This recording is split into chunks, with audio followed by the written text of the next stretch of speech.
Meu entrevistado de hoje vai trazer música e uma história sensacional ao Quem é Quem. Ele é uma lenda do surf, bicampeão do WQS, é palestrante e também é músico, um ídolo do Brasil, Teco Padarates.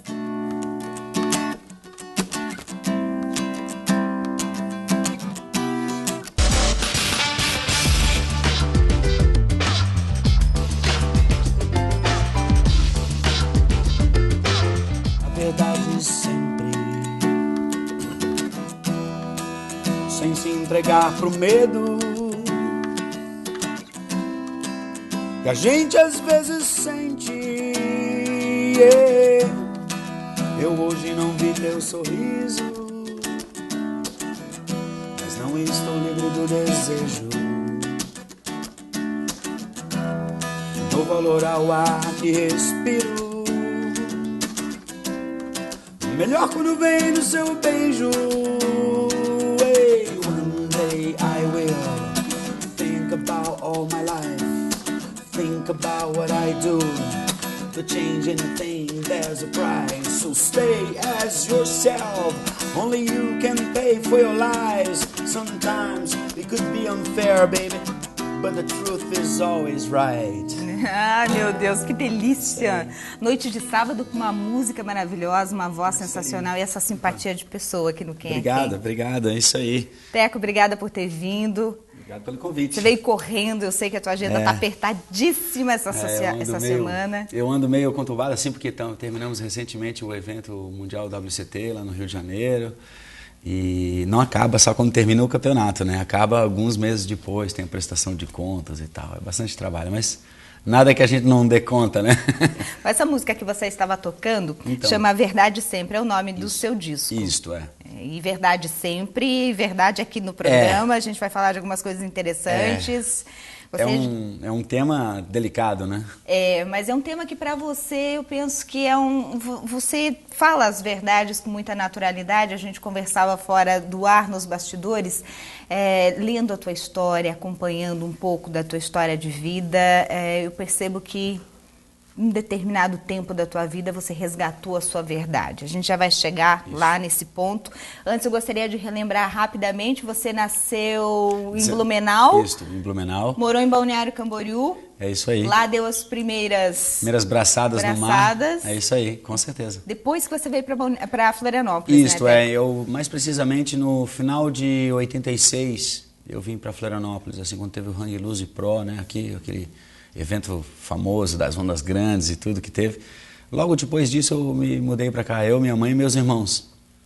É isso aí. O surf começou em Balneário Camboriú e se desenvolveu aqui em Florianópolis? Ele, na verdade, se desenvolveu boa parte da minha carreira amadora lá. Eu comecei a surfar aos 10 anos e até os 16 eu morei em Balneário Camboriú. Foi lá que eu fiz toda a categoria Mirim, Júnior e até uma parte da categoria Open, amadora, né, dos campeonatos maiores que eu já estava correndo.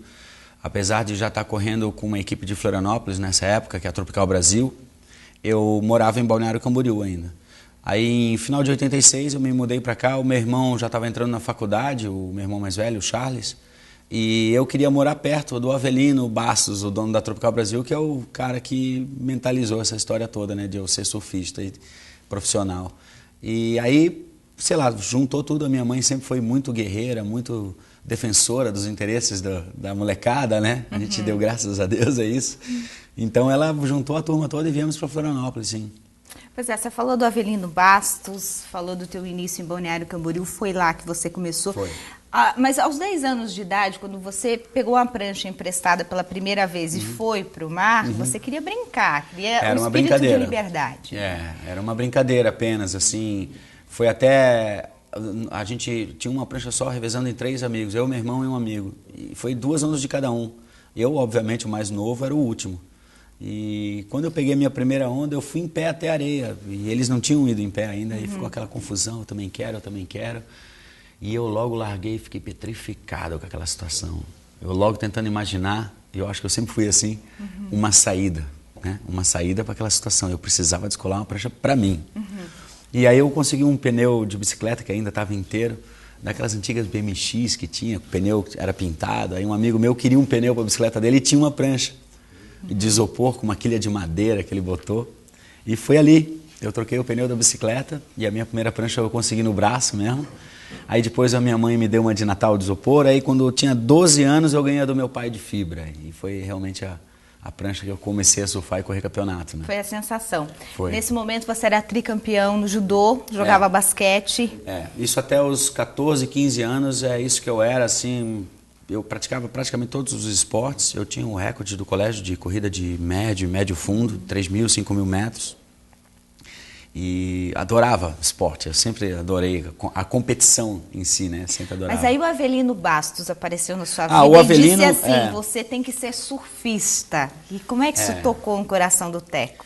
Ele foi assim, a história dele vem de ele ter dado a volta ao mundo durante uns 2 anos, trabalhando como designer, shaper de prancha, né? Ele fabricava pranchas. Então, ele juntou um dinheiro e foi fazendo uma excursão ao redor do mundo, trabalhando e morando nos lugares que o surf era desenvolvido, né?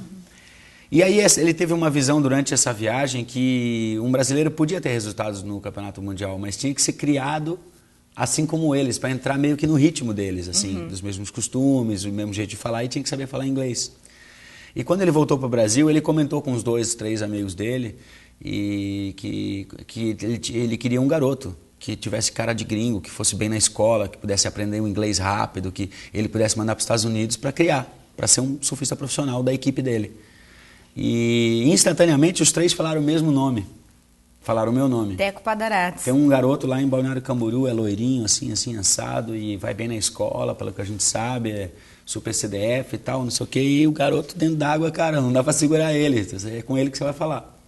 Dali surgiu a parceria, ele foi, na primeira vez que ele me encontrou lá em Balneário, eu estava durante um campeonatinho de surf, da Anocas até, ou da Copa Catarinense, não, era da Anocas, não, desculpa, era da Copa Catarinense naquela época, em 84, se não me engano. Ele falou que ele queria ter um garoto na equipe, queria cuidar, queria dar as pranchas, queria dar estrutura para correr os campeonatos e tal. E eu falei para ele, pô, uma semana antes, né, na semana passada, eu fechei um acordo com uma fábrica de pranchas de Balneário Camboriú, a Marbella, e onde eu dei o material da prancha, o valor do material da prancha, e o feitio ele ia dar para mim, isso era um apoio. Mas eu dei a minha palavra. E eu tinha 13 anos, 12 para 13 anos, eu falei para ele, eu dei a minha palavra. Ele na hora regalou os olhos e futuramente, assim, no futuro, eu acabei descobrindo que foi ali que você foi ali que eu conquistou conquistei ele, porque ele dava valor a uma pessoa de palavra. E de repente um garoto de 13 anos, que nem sabia o que era uma palavra, estava ali falando em nome dele. E aí eu falei, então, ele falou, então tá, eu vou respeitar a palavra do garoto e vou voltar daqui a 6 meses. Ele falou, eu volto daqui a 6 meses. Quando ele voltou, não teve jeito. Ele viu que eu estava precisando, que eu estava ganhando. Eu ganhei todos os campeonatos aquele ano. Todas as etapas que eu corri. Naquele ano, o primeiro ano, eu ganhei tudo. Foi impressionante, cara. E aí o Avelino, eu mesmo não entendi, assim. E o Avelino veio, fez a parceria com você. Você vai falar sobre essa parceria com a gente depois do intervalo. Legal. E também vai contar como foi que o Fábio Gouveia entrou na sua vida. Depois do intervalo tem mais Teco Padarates. Rapidinho.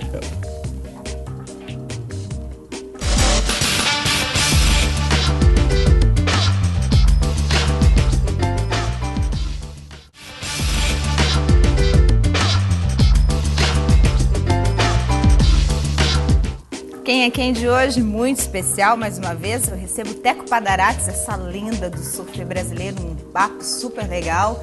Você é uma pessoa super simples, né? Gostoso conversar com você, que você fala mesmo com o coração, Teco, dá pra perceber isso. Eu sou assim mesmo, falante, isso todo mundo que convive comigo reclama, que eu falo demais, que eu fico falando, mas eu gosto. Eu gosto de trocar ideia com os outros, assim, bater papo, que ali eu acho que está o grande conhecimento da vida, né? A universidade da vida está em se relacionar com as pessoas. Né? E contar essa história, principalmente aquela história que ninguém vê, porque a gente sempre vê o Teco, o ídolo, lembra das competições, aquelas ondas maravilhosas, o campeão, a lenda do surf, mas tem uma pessoa, bate um coração ali, né? Pô, tem um pai de família no meio dessa história. E eu quero saber como é que bateu o seu coração, voltando, contando essa história toda, quando o Avelino veio e disse para você, eu preciso profissionalizar o surf, o surf de Santa Catarina e do Brasil só vai ser um surf profissional quando nós tivermos alguém como você. E aí entrou também o Fábio Gouveia na jogada, né? Como é que foi essa história? No começo, assim, quando o Avelino veio conversar comigo, daí mais seriamente, o assunto era tão profundo que envolvia morar nos Estados Unidos, envolvia competir contra os caras que eram tão ídolos que eu só via pela revista estrangeira na casa de um amigo. Não tinha acesso àqueles caras, os caras eram deuses, assim. E de repente ele me botou numa cena, com 14 anos, assim, de que eu ia estar sendo treinado para ganhar daqueles caras. Aquilo, assim, pejorativamente falando, assim, ou aquele cara é Deus, né, falando aquilo, ou ele está querendo me pegar. Foi o que eu imaginei, assim, um garoto, né, um cara mais velho e tal.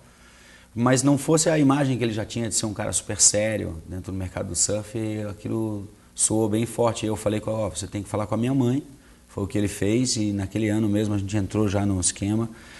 Eu comecei a treinar, o que a galera não sabe é que eu treinava falar com a imprensa, eu treinava físico, eu treinava mental, eu treinava administrar a angústia da derrota, de cair numa onda. E o que muita gente também não sabe é que você segurou muita barra do Fabinho nos bastidores. Aconteceu isso assim... Porque ele era o simpático, mas você que segurava a barra, né? Assim, era uma parceria mesmo, assim, porque quando eu fui me tornar profissional, a gente foi atrás dos patrocinadores e nós tínhamos algumas propostas, mas a melhor proposta era da Hang Loose na época, e o Alf, o dono da Hang Loose, ele queria botar o Fábio Gouveia, que já era da equipe Hang Loose, no circuito mundial. E o Fabinho falou, não, eu não falo inglês, cara, eu não vou sozinho, eu só vou se tiver alguém comigo que fala inglês. E naquele caso, bateu, foi um casamento perfeito, porque eu queria ir para o circuito, queria um patrocinador, e o patrocinador precisava que alguém que falasse inglês fosse com o Fabinho, ele já teria 2 atletas. Ele ia ter que bancar 2 de qualquer jeito. Ao invés de ser um produtor e um atleta, eram 2 atletas. E ele sabia do meu potencial e tal, então foi até engraçado, porque um do extremo sul, outro do extremo norte do Brasil, se encontraram em São Paulo e nós nos conhecemos num avião indo para a Austrália, eu e o Fabinho. Ali foi um problema. Foi daí que eu tive que segurar muita onda, ele também teve que segurar muita onda, nossas diferentes personalidades e culturas extremamente diferentes, né? A gente tinha costumes, manias completamente opostas e isso quando envolve a concentração para uma bateria, quando envolve o jantar na noite anterior, quando envolve quem dirige o carro na viagem. Aí a gente até fez uma parceria legal que foi uma brincadeira que um amigo meu criou. O Fabinho e o Teco era o seguinte, né? Teco e Fabinho, you do the talk and you do the walk. Então eu falava inglês e eu fazia todas as relações, traduzia as entrevistas, fazia as reservas de hotel, as reservas de passagem, a inscrição em campeonato, ia nas reuniões dos atletas e o Fabinho carregava as pranchas, amarrava no rack, levava as malas para dentro do quarto, arrumava a prancha. E essa era a nossa parceria. E vocês competiam? Existia esse clima de competitividade internamente? Não, a rivalidade sempre existiu e a gente tem certeza que isso foi o que talvez nos alavancou. Se eu estivesse sozinho, talvez eu entrasse numa certa depressão de solidão ali maior e não pudesse render tanto. Como eu tinha um cara que brilhava do meu lado, aquilo me estimulava a querer brilhar mais do que ele. Quanto, e vice-versa, e a gente sabe disso. Só que a gente manteve sempre dentro de uma amizade muito grande, assim, uma cumplicidade, porque um dependeu do outro muitas vezes. Então, cara, isso acho que ao longo do tempo a gente vai construindo. Hoje ele mora em Florianópolis, nossas filhas estudam juntos no colégio e a gente é amigo, assim, aquele amigo que passa 2 anos sem se falar, quando se reencontra, continua o assunto que estava rolando 2 anos atrás. Né? Ele continua assim. Lembra aquela competição, aquela viagem? E ali continua e não precisa... Vocês nunca se desentenderam? Sim, nos desentendemos, sim. No terceiro ano... De ficar um tempo sem se falar, sim, de não querer se ver? Sim, no terceiro ano de viagem juntos, a gente já estava com aqueles negócios das manias tão difícil assim de conviver. Foi quando eu fui falar com o Alf da Hang Loose, eu falei, eu não viajo mais nem 1 minuto com esse cara. Mas ao mesmo tempo quero que ele se dê bem, ele que vai e tal, eu vou no meu, ele tem amigos para ajudar ele, eu me viro sozinho. Aí foi quando eu comecei a viajar com os estrangeiros do circuito, australianos principalmente, foram os amigos que eu fiz no circuito, os australianos, e ali eu viajei bastante. Foi ali que o meu inglês apurou bastante também, né, a ponto de cantar e tal, inglês, né. E aí em 2003, agora vamos pular já lá para 2003, em 2003 você parou e pensou, daí talvez depois de tanta viagem, depois de toda essa troca, essa parceria com o Fabinho, você quis ser você mesmo, voltar às origens, ser o Teco Padarates e resgatar os teus sonhos, porque o surf não era o teu sonho, né? Ser o Flávio Padarates, né? O Flávio Padarates. Porque o Teco é um personagem do surf, né? O Flávio foi quem eu sou desde criancinha. A real que foi, sim, óbvio que não é só essa ego trip de querer voltar a ser mim mesmo, né? Depois de casado, eu querer ser solteiro, não dá. Foi mais uma sequência de sensações e decisões que eu fui tomando ao longo dos anos. Em 99 é que eu decidi que eu ia parar. Mas eu sabia que eu ia construir aquilo, eu não ia fazer aquilo de repente, eu não ia fazer aquilo de uma maneira traumática. Tanto que eu acredito que eu tenha sido um dos poucos surfistas do circuito mundial que saiu em alta, saiu no ranking, ranqueado. Então, aquilo ajudou muito a minha imagem, saí como, sempre me lembram de mim como um vencedor. Não lembram de mim perdendo muita bateria, apesar de que eu tive meus anos de queda, mas sempre me reergui, né? Então, eu acredito ali em 2003 foi uma ascensão assim, ó, saudade de casa, o não acompanhamento das minhas filhas, eu não vi nenhuma das duas nascerem. Eu conheci a segunda com 30 dias, foi muito difícil para mim, até os 2 anos ela não vinha no meu colo direito. Aquilo foi bem difícil de conviver. Aí também tem a história de já estar envolvido nas reuniões da Associação Mundial como representante dos atletas, aquilo, muita política, eu meio de saco cheio daquela politicagem, sabendo que eu tinha paixão pela música, eu tinha vontade de fazer um monte de negócios que eu queria, que eu tinha de família, do meu pai, do meu irmão. Era o momento. E foi um bom momento, né? Um bom momento. Você vai falar mais sobre esse momento depois do intervalo, e o Teco Padarassi também vai falar um pouco sobre esse preconceito que existe no surf e sobre drogas. Um instante só, a gente já volta.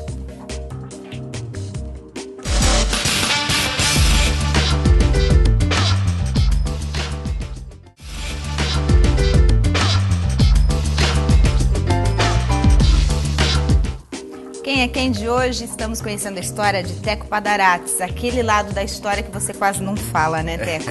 Em 2003 você vinha falando que você resolveu retomar os teus sonhos.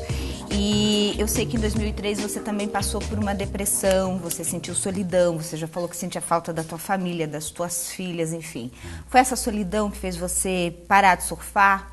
Foram as contusões? Foi o que fez o Teco Padarassi parar de surfar? Bom, é uma sequência de motivos. Você não toma uma decisão dessa com apenas um motivo ou da noite para o dia. Eu demorei uns 3 anos para conseguir executar essa saída da carreira de surfista profissional. E eu acho que eu fiz isso bem porque eu já tinha contratos com a televisão, eu já estava montando a minha banda, eu já tinha outros negócios em mente e um deles até pintou, foi o principal, no final das contas é o meu principal serviço hoje.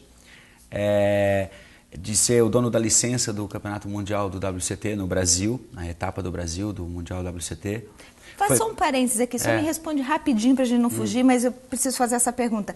Por que Santa Catarina deixou de sediar a etapa do WCT, Teco? Então, assim, a licença ela tem um contrato, essa licença que eu tenho hoje, porque uma pessoa perdeu a licença, ia sair do Brasil, eu catei para mim e fui negociar esse evento junto com os amigos, com os sócios. Um deles, o Xande Fontes, né? Que está comigo até hoje. Então, ela tem um contrato e nela tem certos pré-requisitos, assim, transmissão de internet, premiação, que cresce 10% todo ano, em dólar, agendamento, toda a parte como é que eu vou te dizer, de pré-evento, as garantias, os depósitos antecipados e toda a estrutura, isso está ficando cada vez mais caro.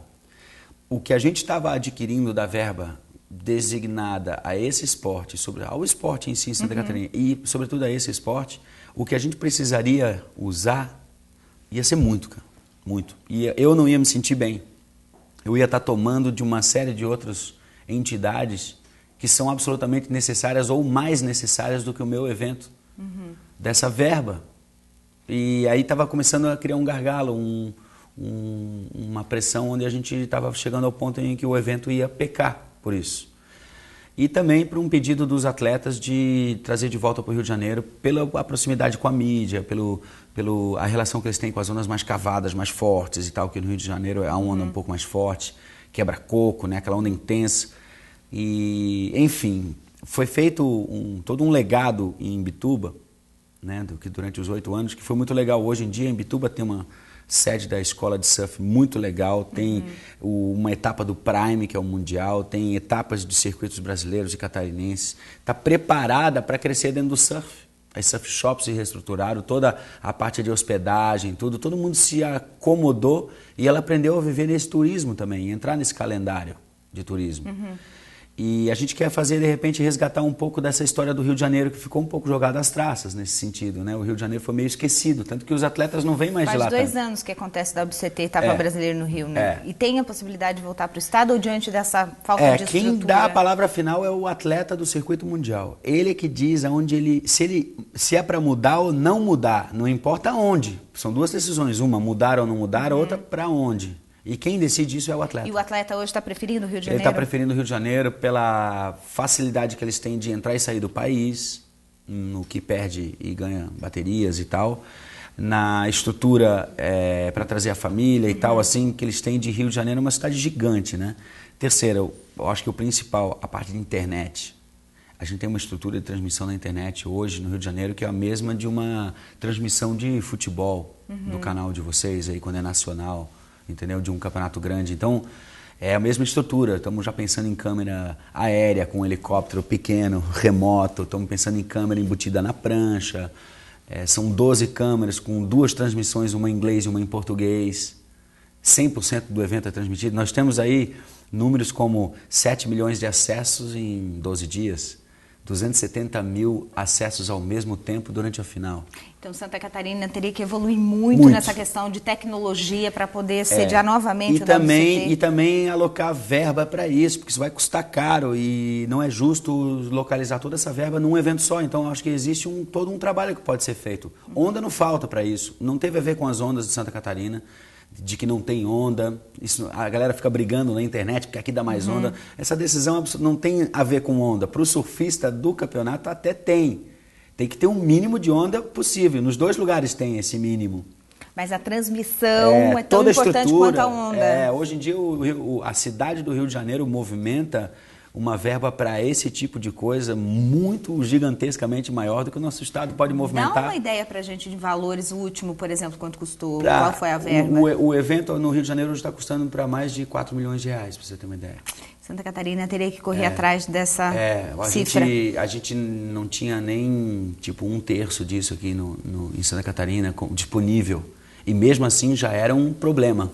Mas e aí, e essa saída da etapa do WCT de Santa Catarina lá para o Rio de Janeiro, mesmo você ainda sendo dono né, da marca, da etapa, enfim, mas te frustrou de alguma forma ou não? Não, eu tenho isso como... Eu sou bem cético, acho que quando se trata de negócios, você tem que separar as coisas. A mesma coisa quando o meu negócio era competição. Quando eu vou para a competição, eu penso só nela. E no que ela representa para ela mesma. Eu não tento levar a minha vida pessoal lá para dentro. E nem vice-versa. Quando eu faço um negócio, eu tento também não levar meus desejos pessoais para ele. Então, o negócio está crescendo, para mim é ótimo, mas é óbvio que eu gostaria de ver Santa Catarina ter grandes etapas. E tem. Então eu não me sinto nem um pouco frustrado, não. Eu acho que hoje em dia até essa verba pode ser melhor alocada e a galera está mandando bem, entendeu? Bom, o programa está terminando, mas eu ainda tenho uma pergunta que é importante para fechar aquele... Vou tentar ser bem curtinho. Aquele raciocínio da tua história. Quando você decidiu mostrar que o Teco Padarati será muito mais do que apenas o cara da onda, do momento, enfim, você também trouxe à tona outras discussões. Por exemplo, aquilo que você me falava fora do ar. Eu vou usar o teu termo, não vou ser esse vagabundinho do surf que estão achando que eu vou ser. Por que o vagabundinho? Por causa do preconceito que ainda existe, por causa do preconceito em relação a drogas, que acham que todo surfista é drogado, vagabundo? Eu já não acho mais isso unanimemente, mas pouco, ainda tem um resquício dessa imagem. E eu não estou aqui para acusar ninguém, não. Acho que isso é resultado do que nós fomos mesmo no passado para a sociedade. Só que hoje em dia a sociedade já percebeu que a gente conhece sobre uma região do nosso planeta que ninguém se mete a bobo, que é a arrebentação das ondas. Não tem pesquisador para isso, não tem mergulhador para isso. Não... É nós que dominamos aquela área ali. E a gente aprende a orientar as pessoas sobre isso, sobre a parte ambiental, sobre a parte dos perigos de uma maré, sobre as mudanças do clima e do oceano e no que isso interfere na sociedade. Eu acho que o surfista hoje tem outro papel nesse lado, não é só aquele daquele malandrinho que fica com o cabelo parafinado na praia sem fazer nada, né? Tá certo. Hoje em dia tem político, surfista, polícia, surfista, médico, advogado, entre vários outros cargos não menos nobres do que esse, como gari, como assistente de escritório, motoboy, todo mundo pega onda. Enquanto você pega o violão para dar uma palhinha final pra gente aqui no Quem é Quem, me responde, o que você sente dentro de um tubo, Teco Padarassi? Deve ser a sensação mais maravilhosa do mundo, né? Olha, medo? O que cara, euforia. Tudo ao mesmo tempo. Eu acho que é todos os sentimentos ao mesmo tempo. É por isso que é tão mágico, né? Existe uma frase de uma campanha de uma marca australiana que durou muito tempo, virou um slogan no surf, que é Only the surfer knows the feeling, né? Só o surfista sabe o sentimento, não tem como explicar. Com essa frase eu termino o Quem é Quem de hoje. Obrigada, Teco, pela entrevista. Beleza. Até a próxima. gente se vê na próxima. Inclusive essa música é pra gente se ver na próxima. Vamos lá.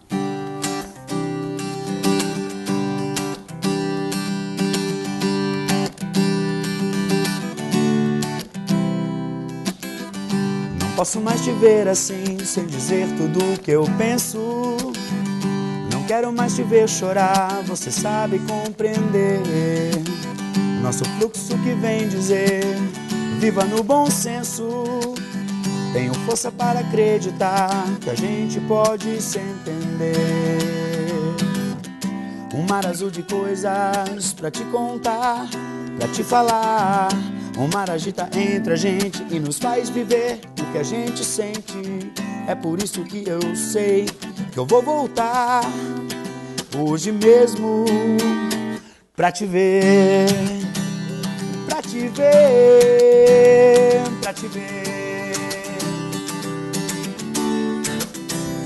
pra te ver, pra te ver, pra te ver. Valeu, até a próxima. Ó, que delícia. Agora eu vou ganhar um autógrafo, me despedir do Teco Padarassi. Ah, beleza. Obrigada mais uma vez. Aí. A gente se fala no próximo sábado no Quem é Quem aqui na Band. Boa noite, até a lá. Próxima. Valeu.